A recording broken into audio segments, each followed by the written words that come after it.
సుదీర్ఘంగా గవర్నమెంట్ని తిట్టడానికి మనం చాలా ఇంకా మీటింగ్లు ఉన్నాయి 40 రోజులు. మన కుటుంబ సభ్యులు కలిసాం కాబట్టి మన ఎట్లా ముందుకు పోవాలి అనేది ఒక్క 2 నిమిషాలు మాట్లాడుకుందాం. ఎన్నికలు ఎంత దూరంలో ఉన్నాయి?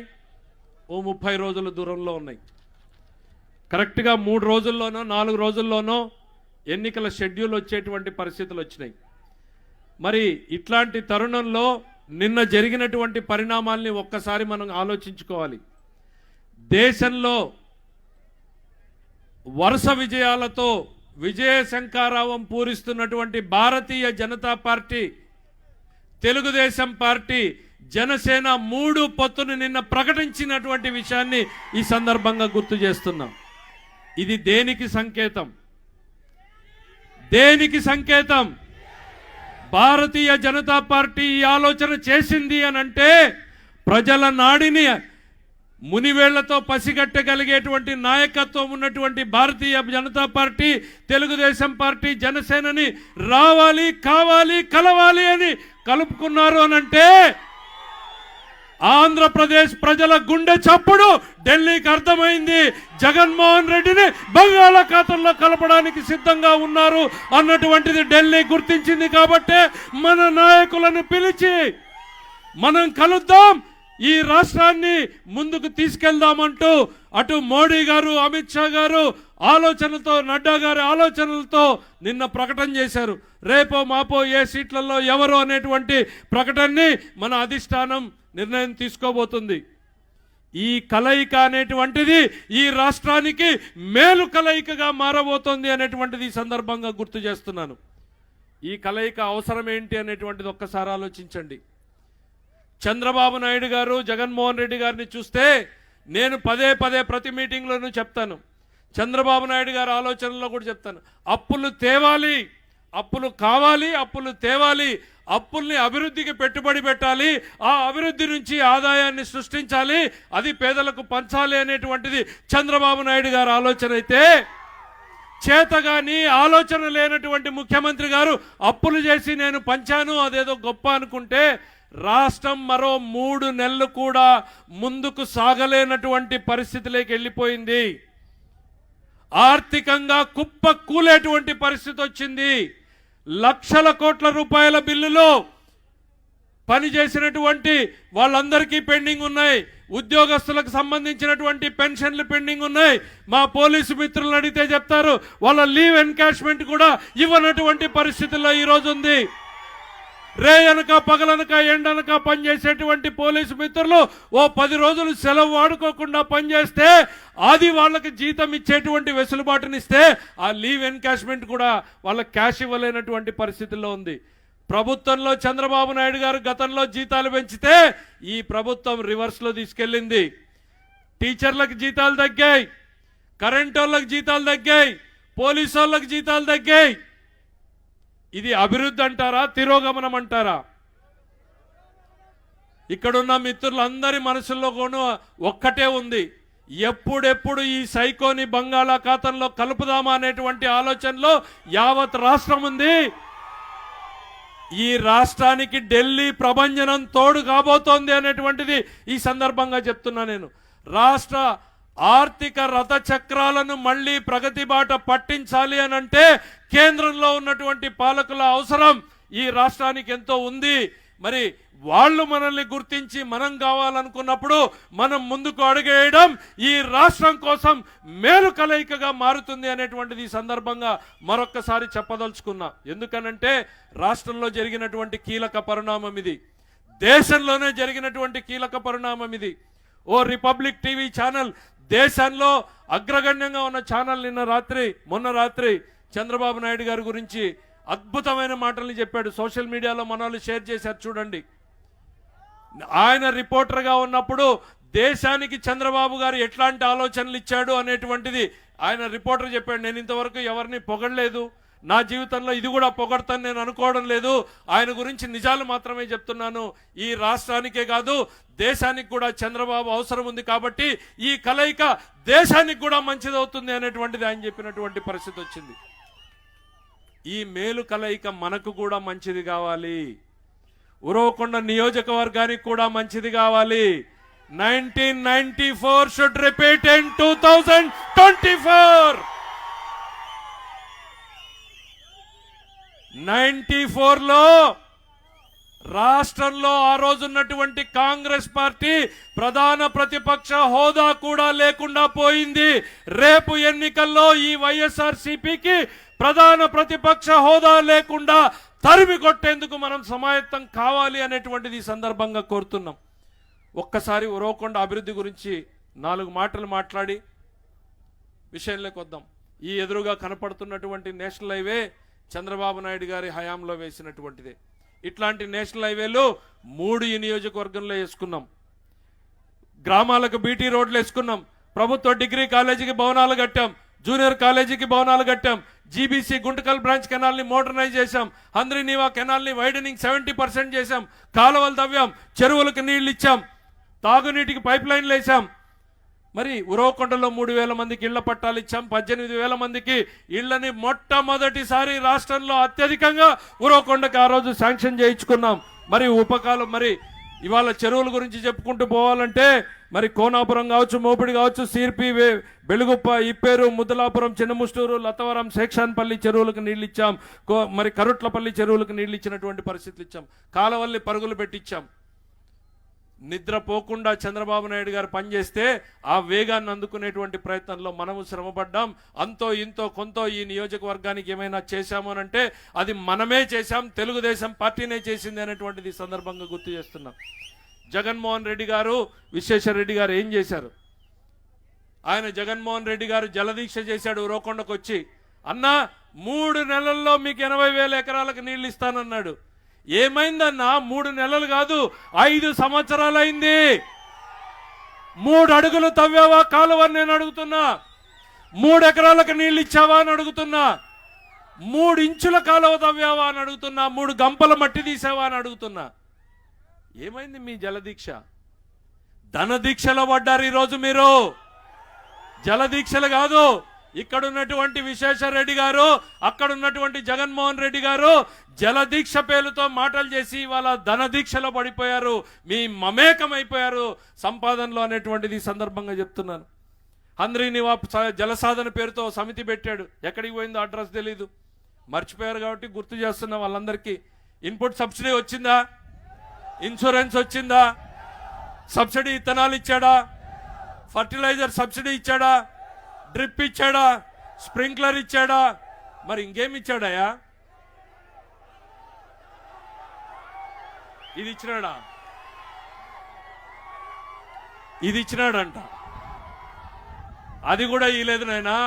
ఆయన ఇట్లా బటన్ నొక్కేది ఏంటంటే మీకు చెప్పాలి కదా. క్వార్టర్ బాటిల్ ఎంత? 180 రూపాయల. కర్ణాటకలో ఎంత? 80 రూపాయల.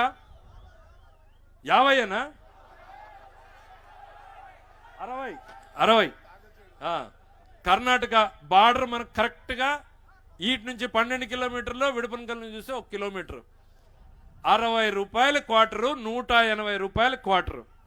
కర్ణాటక గవర్నమెంట్కి కూడా ఖజానా నిండుతోంది కదా. మరి ఈ 100 రూపాయలు ఎక్కడ పోయింది? ఎక్కడ పోయింది 100 రూపాయలు?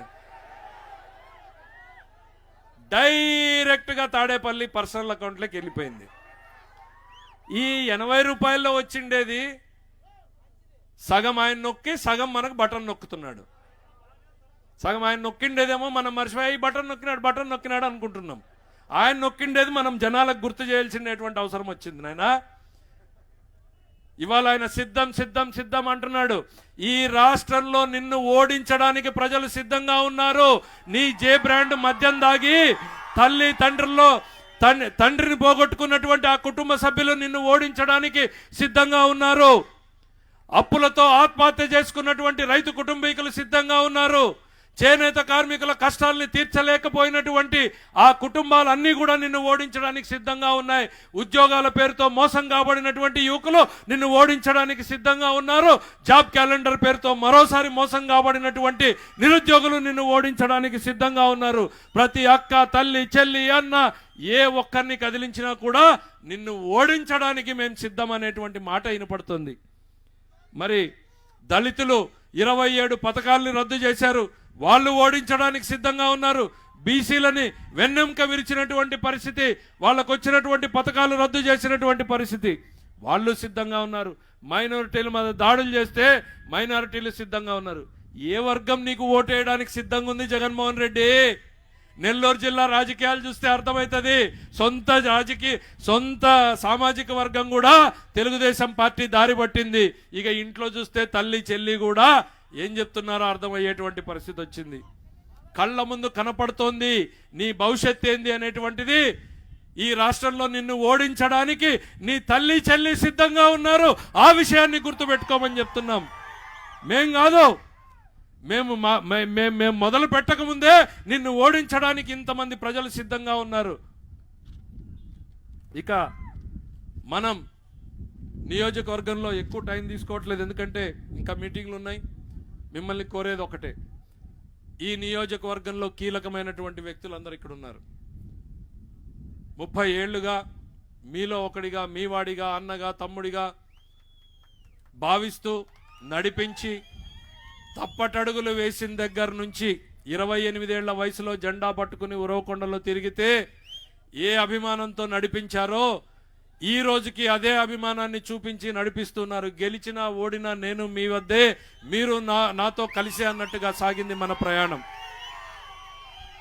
అప్పుడప్పుడు ఉరవకొండ నియోజకవర్గ ప్రజలు మొటిక్కాయలు వేసినారు. మనకి ఏ తల్లైనా కూడా మొటిక్కాయ వేస్తుంది. 1999లో వేసినారు, మంచి టైం 2014లో వేసినారు. తల్లి మొటిక్కాయ వేస్తే తల్లి కొంగిడిచిపెట్టిపోయే కొడుకు అవుతుందా? తల్లి అయినా కానీ కొడుకు నిడిచిపెట్టి ఉంటుందా? అట్లానే మన అనుబంధం ఉరవకొండతో కలిసిపోయింది. కానీ మొటిక్కాయలు తినే సమయం మాత్రం కాదు మిత్రమా ఇది. మొటిక్కాయలు కొట్టేటువంటి సమయం ఇది. 1994 మస్ట్ రిపీట్ ఇన్ 2024. చరిత్రని మళ్ళీ తిరగరాయాలి అనేటువంటిది గుర్తుపెట్టుకోవాలి అనేది సందర్భంగా తెలియజేస్తూ, ఎందుకు పదే పదే చెప్తున్నానంటే, గెలుపు పిలుపు వినపడుతోంది. ఢిల్లీ దాకా గెలుపు ప్రభంజనం పోయింది. ఉరవకొండలో గెలుపు నల్లేరు నడక. మేమందరూ ఇంట్లో కూర్చుంటాం. అన్నా నువ్వు ఒకడొచ్చి డోర్ టు డోర్ క్యాన్వాసింగ్ తిరిగిపోన్నా, లోకేష్ బాబు వచ్చి మీటింగ్ పెడతాడు, చంద్రబాబు నాయుడు గారు వచ్చి మీటింగ్ పెడతారు, అవసరమైతే ఓ వాయిస్ మెసేజ్ పెడతారు. మేము మాత్రం తిరగము అనుకుంటే కష్టమవుతుందన్నా. ఆ ఒక్క అలసత్వాన్ని వీడమని మాత్రమే అడుగుతా. మనకు పోటీ లేరు, సాటి లేరు. గ్రామాల్లో మనం మొదలు పెడితే ఇక ప్రభంజనమైనటువంటిది ఈ సందర్భంగా నేను మీకు గుర్తు చేస్తున్నా. క్యాడర్లో కానీ, నాయకత్వంలో కానీ, పోరాట పటిమలో కానీ, దేంట్లో కూడా మన వాళ్ళు ఎవరు కూడా ఏ గ్రామంలో కూడా వెనకడిగేసేటువంటి పరిస్థితి లేదు. డి అంటే డి అని నిలబడేటువంటి సత్తా ఉన్నటువంటి నాయకత్వం మనకుంది. ఈ సందర్భంగా నేను మిమ్మల్ని కోరేది ఒక్కటే, కాన్ఫిడెన్స్ ఉండాలి, ఓవర్ కాన్ఫిడెన్స్ ఉండకూడదు. లోకేష్ బాబు గారు నాకు అదే చెప్తున్నారు. నాకంటే బూత్ కమిటీ వాళ్ళతో కూర్చున్నప్పుడు కూడా చెప్పారు, అన్న మీ వాళ్ళకి చెప్తున్నాను, మీకు కూడా చెప్తున్నాను అని చెప్పారు. మనం కాన్ఫిడెన్స్ ఉండాలి, ఓవర్ కాన్ఫిడెన్స్ ఉండకూడదు. నేను ఎప్పుడు చెప్తా, ఎన్నికలు అనేటువంటివి ఎన్నికల్లానే చూడాలి.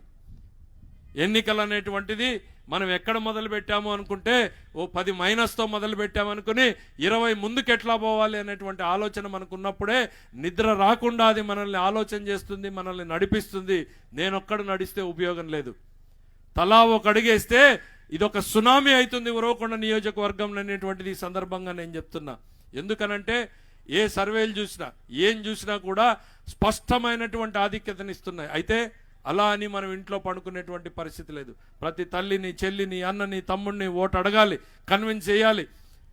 మనం ఇప్పుడే బాబు ష్యూరిటీ భవిష్యత్ గ్యారంటీలో మనం 50% చేశాం.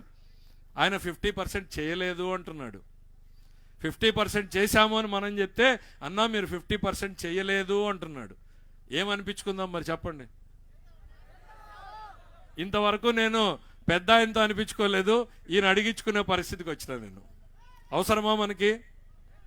కరెక్ట్గా 3 రోజులు తిరిగితే అయిపోతుందా? అయిపోతుందా కాదా? అయిపోతుంది. ఎట్లా అయిపోతుంది? మనం తిరిగితే అయిపోతుంది, తిరగకుండా అయిపోదు. మాటలు చెప్తే వినేదానికి లేడు. ఫోన్ తీసానా ఇది 50% అయిందని చూపిస్తాడు ఆయన. కాబట్టి అందరం కూడా కుటుంబ సభ్యుల్లాగా ఉన్నాం. ఇంకొక 3-4 రోజుల్లో మనకి ఎన్నికల నగారం మోగబోతోంది. ఫైనల్గా ముగించే ముందు ఇవాళ శంఖారావం సమావేశం ఏదైతే బాబు గారి సూపర్ 6 ఉందో దాన్ని మరొక్కసారి విస్తృతంగా ప్రతి ఇంటి తలుపు తట్టి తీసుకెళ్లడం కోసమే ఈ కార్యక్రమం. మనం అందరం ఇక్కడ సమావేశమైంది ఎందుకనంటే మనని ఒక దిశానిర్దేశనం చేసుకుని మనల్ని మనం మోటివేట్ చేసుకుని అందరం ఒకే లక్ష్యంతో ఒకే అడుగుతో ముందుకు పోవాలనేటువంటి ఆలోచనతోనే ఈ 175 నియోజకవర్గాల్లో సాగుతున్న ఈ పర్యటన. ఇది చాలా మంచి ఆలోచన. నేను మిమ్మల్ని ఒకటే కోరుతున్నా, రేపటి నుంచి మనం స్టార్ట్ చేద్దాం. పార్టీ ఇచ్చినటువంటి మెటీరియల్ మన దగ్గర రెడీగా ఉంది. ఈ మీటింగ్ ఉందని 2 రోజులు మనం కూడా ఆపాం, ఆయనకు కూడా అదే చెప్పాం. రేపటి నుంచి మీ మండల పార్టీ కార్యదర్శులకి మీ క్లస్టరు యూనిట్ బూత్లకు ఇస్తాం, మెటీరియల్ని ఇస్తాం. మెటీరియల్ తీసుకొని పోయి నా ఇంట్లో పెట్టుకుంటే మళ్ళీ నేను ఫోన్ నంబర్లు ఇవ్వండి అని అడిగితే అటక మీద పెట్టినట్టు చేయొద్దండి. నేను మిమ్మల్ని అందరిని అడుగుతా, మెటీరియల్ ఆయప్ప ఇంట్లో పెట్టినారు ఆయప్పని పంచమను, ఈయప్ప ఇంటితో ఇచ్చినారు ఈయప్ప ఇంట్లో పంచినారు. దయచేసి ఇట్లాంటి భేషజాలకు పోవద్దండి. ఉంటాయా లేవా ఇవి? నిజం చెప్పండి. ఉంటాయి కదా, ఊర్లోకి పోతేనే ఏం అయిపోయినా ఊర్లో ఉండేది మేము లేమో, మా ఇంట్లో స్థలం లేదా అంటారు. ఏదో వాడు అనంతరం నుంచి బస్సు వేసుకొని వచ్చినప్పుడు దన్న యాడు దగ్గరలో ఉంటే దించిపోతాడు. అవునా కదా? దాన్ని కూడా పట్టింపులకు పోవద్దు. ఒకవేళ ఎవరింటికన్నా వచ్చా పెట్టినారనుకో, ఆ ఇంటి ఆయనకు కూడా నేను ఈ మీటింగ్లో ఒకటి అడుగుతున్నా, పొద్దున్న నుంచి సాయంత్రం వరకు పెట్టుకోపా, సాయంత్రం వరకు మీ ఇంట్లో అందరినీ కలుపు, ఊర్లో ఉండే నాయకులందరినీ ఏంపా ఇట్లా వచ్చింది మెటీరియల్, ఎప్పటి నుంచి స్టార్ట్ చేద్దాం, పొద్దున్నే సాయంత్రం కలుద్దామా, 5 గంటలకు పోదామా, 4 గంటలకు పోదామా, ఊర్లో చివరి కార్యకర్త వచ్చే వరకు కూడా కలపండి. అందరినీ ఫోన్ చేసి పిలవండి, కలపండి, అందరం సమిష్టిగా బయలుదేరదాం. ఒకవేళ ఒకరికో ఇద్దరికో అనానుకూలమయ్యి హాస్పిటల్లో అదేదంటే కానీ ఫోన్ చేయాల, పిలవల్ల. అందరు కలిసిన తర్వాత మాత్రమే మెటీరియల్ తీసుకొని ప్రారంభించండి. నా ఇంటికి వచ్చిందని పటక్కని సీల్ తీసి ఓపెన్ చేసి ఫేస్బుక్లో పెట్టినామా, పెట్రోల్ పడుతుంది ఊర్లో, పెట్రోలే పడేది. ఇంక వేరే వాడు చేయాల్సిన పనిలా మనకే పెట్రోల్. అవునా కదా? నిజం చెప్పండి. మనకు ఆత్రం ఫస్ట్ నేను కొట్టాల, ఫోటోలో కొట్టినాము అని అంటే అయిపోయా, పెట్రోల్ పడుతుంది. ఇంక మళ్ళీ అది ఆర్పేకి నేను కూర్చోవాలా, ఫైర్ ఇంజన్ పంపిల్లా, నాయకులు పంపాలా, పోపరైనా అది కాదురా అని ఎందుకు చెప్పి లంపట నాకు అవసరమా? అందుకే ఇన్నిసార్లు పదే చెప్తున్నా, మెటీరియల్ పంపిస్తా. ఎవరింట్లో పెట్టాలో కూడా మీ మండల పార్టీలకు చెప్పండి, ఆడే దించుతాము. ఆడందరూ సమావేశం అయ్యి ఒకటో రెండో అనానుకూలతలుంటే ఇది ఎన్నికలు అనే విషయాన్ని గుర్తుపెట్టుకోండి, సర్దుకుపోదాం. ఇప్పటిదాకా మంచి కుటుంబ వాతావరణం ఉంది. రేపొద్దున దీనిలతోటి చిన్న వాటి సమస్యలు తెచ్చుకోకుండా ఫలానా ఇంట్లో పెట్టండి నేను ముందే సాయంత్రం చెప్పండి, మెటీరియల్ వాటికి చేరుస్తాం. ఆ క్యాలెండర్లో ఏమేమి ఉన్నాయో అవన్నీ కూడా ఇంటింటికి తీసుకొని ప్రచారం చేయండి. మోస్ట్ ఇంపార్టెంట్, వాళ్ళ ఫోన్ నంబర్ అడగండి, వాళ్ళ ఓటీపీ చెప్తేనే ఎంటర్ చేసుకోండి. ఇప్పుడు 100% చేసిన గ్రామాలు ఉన్నాయి. ఉరవకొండ నియోజకవర్గం మొత్తం 100% కావాలా అనేటువంటిది నేను కోరుకుంటున్నా. చేయలేమా? 30 ఏళ్లలో ఉరవకొండ నియోజకవర్గంలో కొన్ని చేసినా చేయకపోయినా ఏదో కాలం గడిపినాం. ఇప్పుడు చేయకపోతే పని జరగదు. Clear message is clear. ఈయన ఆయనకి చెప్తాడు, ఆయన ఇట్లా పెడతాడు నాకే, మీ వాళ్ళు ఇంకా చేయలేదయ్యా అని అంటాడు. అవసరమా? నేను సమాధానం చెప్పుకోవాల్సి వస్తుంది. దయచేసి ఆ పరిస్థితులు లేకపోకుండా ఇది మన కోసం. ఎందుకు అనంటే ఈ ఫోన్ నంబర్లు ఎప్పుడైతే మనం సేకరించుకుంటామో పార్టీ అనేక ప్రచార కార్యక్రమాలను చేస్తుంది. ఇప్పుడు యుద్ధం ఎక్కడ జరుగుతుంది? 50% క్షేత్రంలో జరిగేది, 50% మీడియాలో, సోషల్ మీడియాలో జరుగుతుంది. అవునా కాదా? హిట్లర్ ఏం చెప్పినాడు? యుద్ధం గెలవాలంటే ముందు ప్రచార యుద్ధం గెలవాలన్నాడు. అవునా కదా? యుద్ధం గెలవాలి అనంటే ఓకే అది జనసేన అని కదా, అందరికీ కుటుంబంలో ఇప్పుడు అందరిది కుటుంబమే, అందరి కుటుంబమే. ఇది అందరికీ. ఇప్పుడు కొత్తగా కలిసే వాళ్ళని కూడా అందరినీ కలుపుకుంటాం. ఇది అన్ని కుటుంబం. ఇక్కడ నేను మాట్లాడేది కుటుంబం అంటే జనసేన ప్లస్ తెలుగుదేశం కుటుంబమే, ప్లస్ రేపటి నుంచి బీజేపీ కూడా. ఇంకా ఇవాళ ఎందుకంటే ఇంకా పిలవలేదు, నిన్నే ప్రకటన అయింది. వాళ్ళని కూడా రేపటి నుంచి కుటుంబం అనంటే వసుదైక కుటుంబం మంది, గెలుపు కుటుంబం మంది. ఇది ఎందుకు అనంటే యుద్ధం గెలవాలి అనంటే ముందు ప్రచార యుద్ధం గెలవాలి. ప్రచార యుద్ధం గెలవాలి అంటే సోషల్ మీడియా కీలక పాత్ర పోషిస్తుంది. సోషల్ మీడియా కావాలి అనంటే మనకి ఫోన్ నంబర్లు కావాలి. అవునా లేదా? నాకేందో మన ఫ్రెండ్స్కి మనం షేర్ చేసుకుంటే ఏమొస్తుంది? జోగి కథ అవుతుంది. అంతేనా? మనము కొత్త నంబర్ పట్టుకుని వాళ్ళకి ఆలోచన రేకెత్తిచ్చేటువంటి పార్టీ తయారు చేసినప్పుడు పెడితే ఆలోచనలు పడతారు. మనం పెట్టినటువంటి సూపర్ 6ని ఎక్స్ప్లెయిన్ చేయడానికి ఇది చాలా కీలకమైనది. దయచేసి ఎక్కువ మాట్లాడకుండా సంక్షిప్తంగా దీంతో ఎందుకు చెప్తున్నామంటే ఇది జగన్మోహన్ రెడ్డిని తిట్టడానికో విశ్వేశ్వర రెడ్డిని తిట్టడానికో పెట్టిన వేదిక కాదు. అది రేపటి నుంచి ఎలక్షన్లు దండికి టైం ఉంది, దాని మీద జరుగుతుంది. ఇది కేవలం తెలుగుదేశం పార్టీ, జనసేన, రేపటి నుంచి బీజేపీని ఒక దిశలో ఒకే గమ్యం వైపు నడిపించడం కోసం పెట్టినటువంటిది. అది ఈ శంఖారావం సభతోటే ప్రారంభం కావాలి. రేపటి నుంచే మన నియోజకవర్గంలో ప్రారంభించి మళ్ళీ 17వ తారీఖున మోడీ గారు, చంద్రబాబు నాయుడు గారు, పవన్ కళ్యాణ్ గారు ఒకే వేదిక మీద సమావేశం పెట్టే రోజుకి మన నియోజకవర్గం ఒక రౌండ్ పూర్తయిపోవాలి అనేటువంటిది ఈ సందర్భంగా గుర్తు చేస్తూ, ఇంటికి వెళ్ళిన తర్వాత గ్రామ నాయకులు, మండల నాయకులు, కార్యకర్తలు, జనసేన పార్టీ వాళ్ళు అందరం కూడా కలిసి నేను మెటీరియల్ డిస్పాచ్ చేస్తాం. ఊర్లో మీటింగ్ పెట్టుకోండి. నిర్లక్ష్యం వద్దు. రాష్ట్రంలో గెలుపు పిలుపు ఎట్లా అయితే విని ఆనందాన్ని ఇస్తుందో ఉరవకొండలో గెలుపు పిలుపు ఆనందాన్ని మనం అందరం కూడా చూడాలి. 94 should repeat in 2024, 1994 will repeat in 2024 అనే లక్ష్యంతో పనిచేద్దామని తెలియజేసుకుంటూ మీ అందరికీ ధన్యవాదాలు తెలియజేసుకుంటూ సెలవు తీసుకుంటున్నా. జై హింద్, జై తెలుగుదేశం, జై చంద్రబాబు, జై ఎన్టీఆర్.